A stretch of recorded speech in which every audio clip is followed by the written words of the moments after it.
So, I mean, you're a normal, a regular here. A veteran, right? What does this time of the year mean for you? It's a little slow. I'm sure I'll probably hear you on the radio tomorrow, but a little slow this time of the year. When you are able to get together with your friends and colleagues, what is it like for you? Well, this is a fun event because, everybody's off this weekend. Everybody wants to get to Salisbury. It's the destination location for broadcasting, but it's a chance for all of us to get together in a non-working scenario and just, share the war stories, talk about, what we've been through for a year, reminisce on games, just be amongst each other without any deadlines, and that's fun. This is a great weekend for storytelling, a great weekend to share ideas. There's a little bit of everything that goes down, and it all goes down right here in this Holiday Inn lobby. So this is like supreme shop talk. It really is, and everybody comes in with the intention of not to do that, but then it's always, well, I've got one thing I want to talk to you about, but a lot of it's just the storytelling and what everybody's been through for a year. Oh, I've got this story. Oh, no, I've got one better. So that keeps us up late at night. But, again, I think NSSA's done such a good job over the last several years of making this a little bit more of a true networking opportunity for a lot of people too. And I think that's diversified the audience that comes. The more job seekers are here to try to mingle with people in the profession. So I think that's changed the game a little bit and changed the landscape. And it made it an event that I think now a lot of different groups of people within the broadcast community and the writing community really look forward to, because it's that chance. We don't have a national convention. This is our national convention. So people take advantage of it for that. You've evolved. You've gone from young pup to mentor. What has it been like for you kind of growing up through this? It's been unique. Not many people get to claim mentorship at 35, but I've been around for a while. I've got a few students from App that are coming to this weekend, so that's going to be interesting. I told them I'm not the chaperone. Do what you wish. I'm not taking names, but I've been very lucky to have benefited from a lot of advice from a lot of the people that are here. Dave Gorin, yourself, you guys have been around through a lot of things that we've done at Appalachian specifically, but I always enjoy getting a chance to just bounce ideas off of people that I know have been through it before. And then if I get a chance to be that guy that the younger crowd is bouncing things off of, I'm surely happy to do that, because I think that everybody gets their opportunity to kind of carve out their own niche based on the relationships they have around them, and I think that I've been fortunate to have some good ones, and hope I can be the same to others. You ever get a little bit starstruck here at all? Oh, absolutely. When Vital walks through the room for the first time, I'm going to be that guy going, there he is, right there. But yeah, I mean, you see some of these guys on TV, you hear them. It's funny, when I come to Salisbury, I grow a new list of people that I will listen to throughout the rest of the year. And that's fun, because you develop that relationship, and you email them or hit them on Twitter. Hey man, I heard your game last night, it was great. And you never know when you're going to pick something up that way too. So it's fun, but there is definitely a starstruck element to it. Bob Ryan sitting right over your shoulder right now. I think he actually lives here at the Holiday Inn Salisbury, because he is in the same place every single year without fail. So, and I'm sure he'll be here, camped out in that spot for the next 3 days. Not a problem. Not a problem.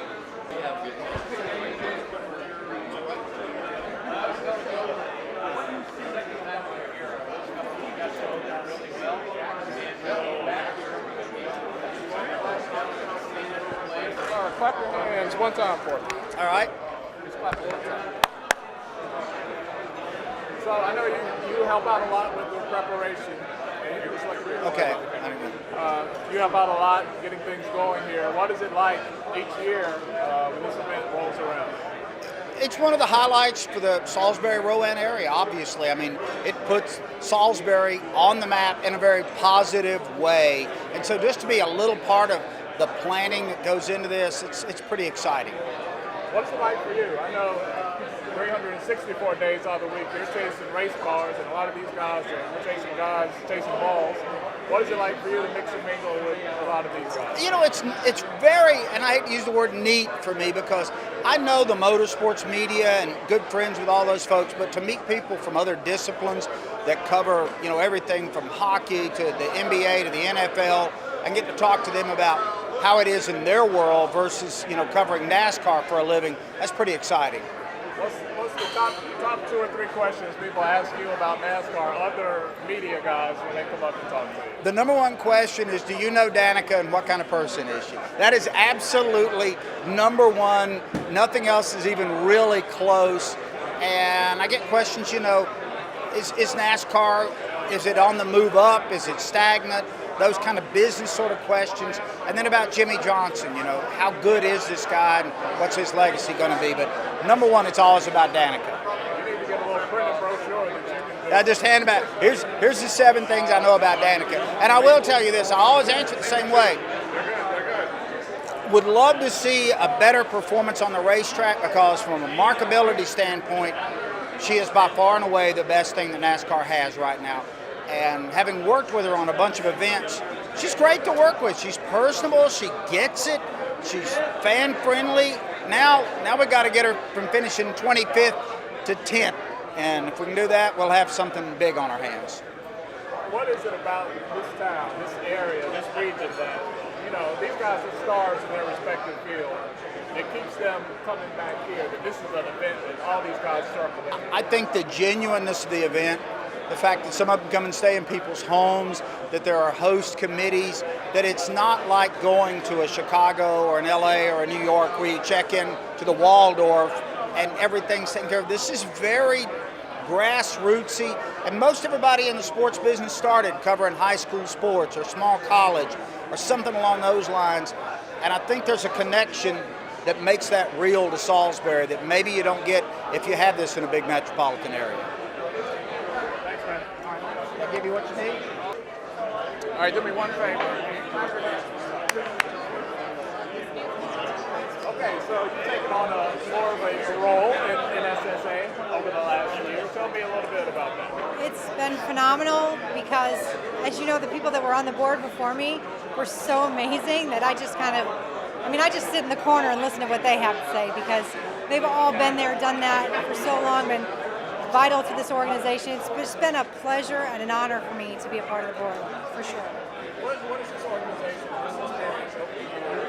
In what ways has it helped you? Oh, I can't even really describe how it's helped me in my career because Bob Ryan knew my name tonight. I mean, Bob Ryan knew my name. That's what the NSSA has done. It takes all the walls down from, local TV affiliates and newspapers at this level to the national level, and we put them in the same room, and we're all the same people doing the same job, and it breaks down kind of those barriers, and it's opened up my eyes to a whole new way of doing my job. It's been awesome. Like, Bob Ryan knows my name, so that's enough. That's a lead story. Yeah, it is. It is. Ultimate South Call. It is fun. It's when you're, dating or married to or hanging out with people that are not in the business, they don't really get it. And it's so all-consuming that everybody wants to talk about work, but if you don't with people you work with, they don't understand it. So this is a really fun place to kind of relax and let loose and get your gripes out and even the things that are successful for you and work for you, to talk about those with your counterparts and learn something from them. It's really amazing. They're great. I actually just quit TV 2 months ago. Officially. I just want to be able to be with my son more. He's 7 years old, and being at the station until midnight every night just wasn't working for me. And sports happen on Saturdays, so now we're talking about Monday through Saturday. I just didn't see it. But I've been fortunate enough to pick up some freelance gig from Comcast Sports South, so I still get to do what I love and then be home at night as well. So it's actually working out really well for me.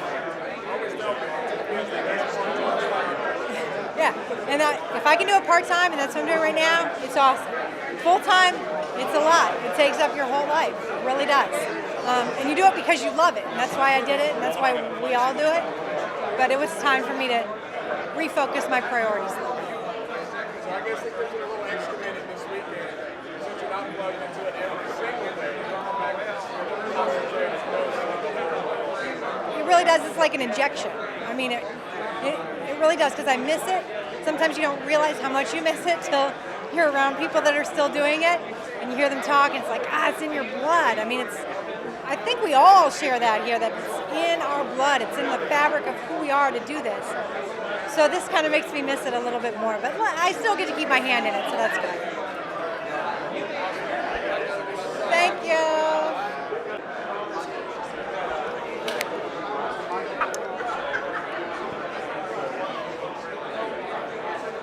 All right, so Bob, I've interviewed a few people, and everyone has mentioned you in every interview. So do you have any sense that you're becoming the godfather of the weekend at all?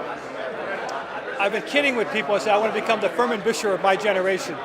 So I tend to keep coming back here as long as they'll invite me.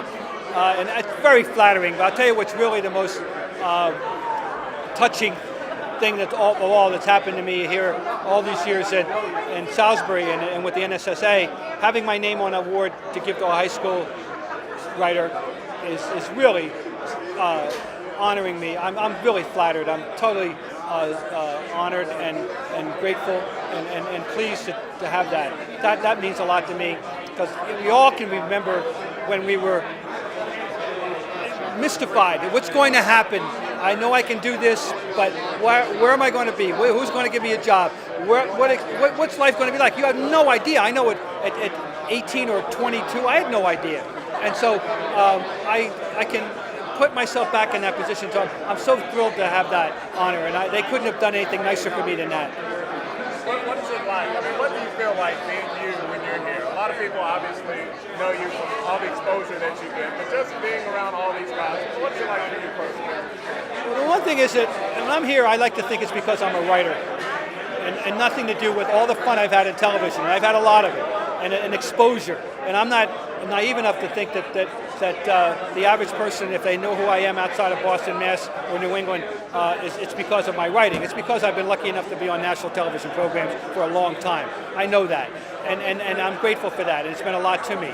But when I look in the mirror, I see a writer. And so I'm here in this pantheon, if you will, for writing, and that's what matters to me the most.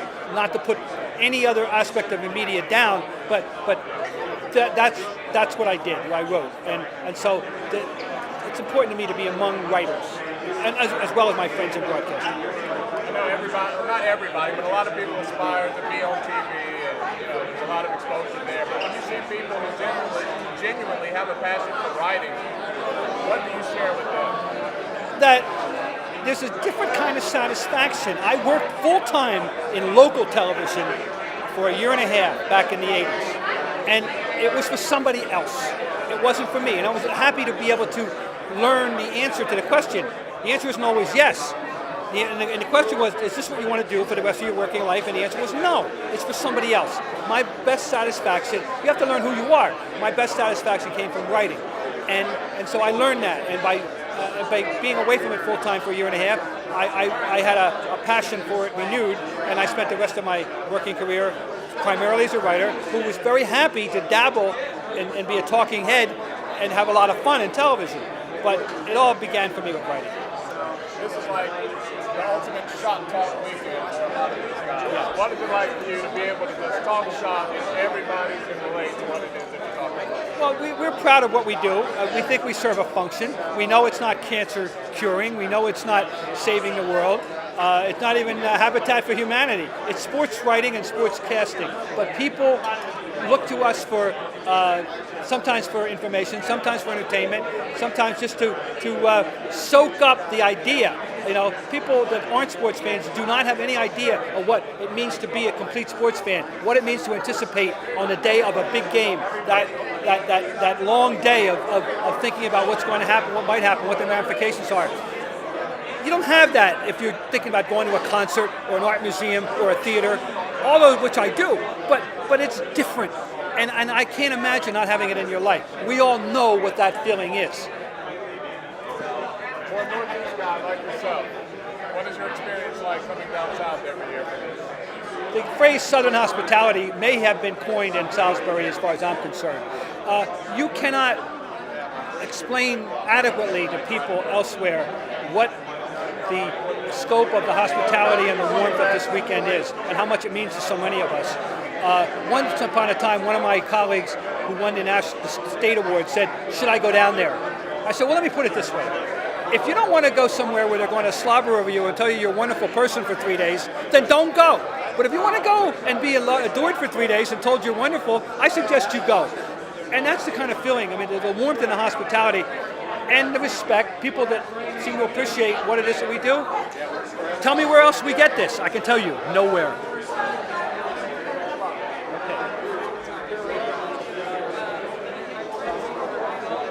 Last name Lippman, Lippman. Before I ask you about the award, tell me a little bit about yourself. I am from Cape Cod, Massachusetts. I just graduated from Emerson College, majoring in broadcast journalism, and this is my first time here in Salisbury. It's been very exciting. So, a very prestigious award, the Jim Nantz Award. Thank you. Tell me about when you found out that you were being honored. I found out I was sitting in my apartment I was wearing gym shorts with buffalo sauce stains on them and a white t-shirt, and John Chalesnik, who runs STAA, was announcing the top 20 for this year's STAA All-America program, and the winner is the recipient of the Jim Nantz Award. So it was a live YouTube stream, and John announced the members of the list from 20 up to 1, so I didn't hear my name all the way until the very end, which meant I had won the whole thing, and I was beyond humbled. It was just such an incredible honor. It was something I never expected, and it is without a doubt the greatest honor I've ever received, so that says a lot, I think, in terms of what it means to me. Once you get to, counting down the numbers, at what number did you resign yourself at all, if you did? Well, the way that John announced the winners was he would announce the college, the year of the person, and then their name. So I go to Emerson College, or I did go to Emerson College, so I knew if he said the University of, it wasn't me. So I heard several of those, and then at number 17 he said, from Emerson College. I'm thinking, this must be me. A senior, this has to be me, and it ended up being a friend of mine. And then number 16 was also from Emerson College. I'm thinking, well, this has to be me. He pauses and he says, a junior, which isn't me, and it was another friend of mine. And then it was just the march of names, one after the other, after the other, after the other. And for a moment I thought, maybe I didn't make the list. Maybe I didn't get on. And my friend who was with me, he looks at me after he said, I believe he said the number 5 person. My friend looked at me and he says, you won. I was like, how do you know? He goes, I don't know, but you won. And it turns out that I did. Just to have an award with Jim Nantz's name on it, I mean, what are your thoughts about him? And I imagine he's someone that you look up to and admire for what he does professionally. Jim is one of my idols, not just because he is a veteran broadcaster, well-known, probably synonymous with sports broadcasting in general, but something that Jim is masterful with is allowing the sounds of the game to really tell the story. And that's something I've always admired from him, and I've always looked up to him in that regard. So to be able to be associated with him in any way, shape, or form is really humbling and really an honor. And I don't think there's ever been a person in the history of mankind that has said the words "the" and "masters" together better than he does. So that's just the cherry on top, I guess. What's your favorite sport, Mr. Cole? My favorite sport to cover is probably baseball. I've done the most baseball coverage.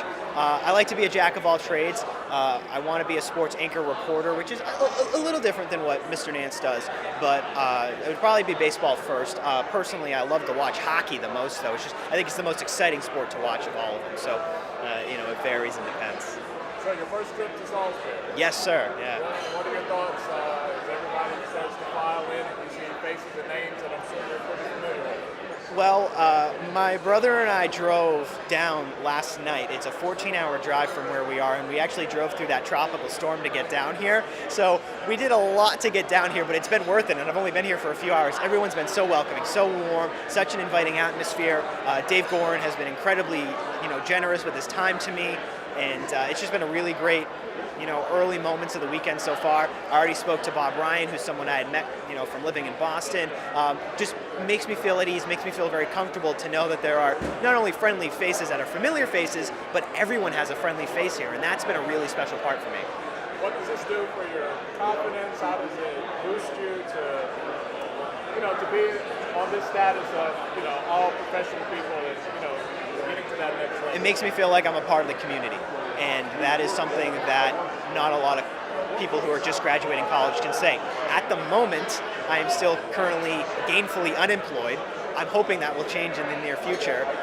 But just to be here and to be meeting these people and to learning and to hear their stories, that's been, the best part so far. You already made your new resume with Jim Nance and Walt Whitmer. Yeah, I added that one pretty quickly. I think I sent some thank you emails to some people, and then I opened up the document, added it in, hit save, and called it a day. Thanks, man. Hey, no problem. Nice meeting you. I'll see you around. You'll be here all weekend, yeah? Well, this is my 13th time, I think, of being here, and I wouldn't miss it. It's the highlight of the year. People always ask me if it's old hat, and I said, no, it's like putting on a new straw hat every year. Only town in America that loves sports writers, and so you got to come here. The people do such a great job. Dave Gordon and all the people in Salisbury. It's not too many cities that love sports writers like Salisbury does, and so like I say, it's a highlight of the year for me. What is that feeling like? With all the technology and the internet, and it's so easy to just pick on newspapers and writers. To come here and feel the love every weekend. Yeah, absolutely. The business has changed so much, and newspapers are going downhill so fast, and it's a sad thing. And I feel fortunate that I got to be in the business when newspapers were at their height. I mean, I've covered the Cincinnati Reds now for 41 years. And I've seen the ups and I've seen the downs, and to come here and still feel the love is pretty special. To see Bob Bryant all these years, what is that like hanging out with Bob? Oh, I've known Bob for a long, long time. He's always been one of my heroes. Seeing him on TV and reading his stuff in the Boston Globe, he's always been an inspiration to me. And that's probably one of the best things about coming here is seeing so many of my colleagues that I don't get to see during the year, and to see them all together in one place is pretty special. When you see a young kid coming up, and there's a lot of young folks here who really have a passion for writing. Maybe they don't want all the attention that TV gives them. What is that like? What is your conversation like with young people looking to follow in your footsteps? Well, when I started out, I had a mentor. His name was Earl Lawson of the Cincinnati Post. And I was a scared kid starting to cover the Cincinnati Reds. And he grabbed me by the arm and he said, "Kid, follow me, shut your mouth, and listen to me for a couple of years." And that's what I did. I followed him around. And he helped me out so much, and I appreciated that so much that I've never forgotten that. So when anybody comes up and asks for my advice, or if I see anybody that looks lost, first thing I do is introduce myself and try to help them, because I was a beneficiary of that, and I'd like to share it too. Last question here. Just the charm of this big event in a small town.